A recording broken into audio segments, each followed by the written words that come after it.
आशीष ने जिक्र किया वोडाफोन का मैनेजमेंट और उनकी कॉन्फ्रेंस कॉल का, और जो इन्होंने करीब 1000 करोड़ रुपए का एक टैक्स रिफंड मिला है। एक काम करते हैं, इनके फंड रेजिंग प्लान और उसकी चर्चा और इस टैक्स रिफंड के बीच में एक बड़ी इंटरेस्टिंग रिपोर्ट है वोडाफोन पे। दो रिपोर्ट्स हैं जिसका मैं आज जिक्र करूंगा और यतिन जिक्र करेंगे, वोडाफोन और साथ ही साथ इन्फो एज। पहले यतिन, गुड मॉर्निंग। पहले बताइए वोडाफोन पर टिप्पणियां क्या आई हैं, और इस स्टॉक पे बहुत से लोग फंसे हैं, और ये समझ लीजिए कि हाल ये है कि शाम को चलते चलते बहुत से लोग पीछे से रोक के बोलते हैं कि क्या करें, वोडाफोन का बेच दे या इसी अगर आप देखें प्राइस पर होल्ड करके रखें। बताइए हाउस व्यूज क्या है? बिल्कुल वीरेंद्र, क्वेरीज ज्यादा आती हैं और यहाँ शेयर होल्डर का बेस भी बहुत बड़ा है। जहां तक कि वोडाफोन आइडिया का सवाल है, येस्टरडे कंपनी ने कॉन्फ्रेंस कॉल किया जिसके बाद ये रिपोर्ट्स आई हैं आज। सभी ब्रोकरेजेस ने एक सुर में यहाँ टारगेट्स काटे हैं, और टारगेट काटने का कारण एक ही है।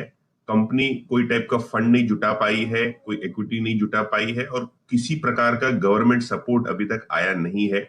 और इसी बेसिस पे ब्रोकरेजेस को लगता है कि शायद यहाँ से कंपनी की सस्टेनेबिलिटी पे एक प्रश्न चिन्ह लग जाएगा। सीएलएसए ने यहाँ अंडर परफॉर्मर रेटिंग मेंटेन की है, 6 रुपए कर दिया टारगेट जो पहले 10 रुपए था, और इन्होंने मुनाफे का अनुमान भी लगभग 12% से काट दिया है आने वाले क्वार्टर्स के लिए। कारण एक ही है कि कर्ज की जो बढ़ोतरी हमने देखी है वोडाफोन आइडिया की, जो लगभग अभी 2 लाख करोड़ के आसपास छूने के लिए तैयार है, उसके ऊपर मैनेजमेंट ने क्लैरिटी नहीं दी। हालांकि उन्होंने कहा कि वो एक्टिव डिस्कशन कर रहे हैं फंड रेजिंग के लिए, लेकिन फिर भी कुछ नहीं हो पाया अभी तक। तो जब तक वो नहीं होता तब तक सीएलएसए को लगता है स्टॉक शायद अंडर परफॉर्म करेगा।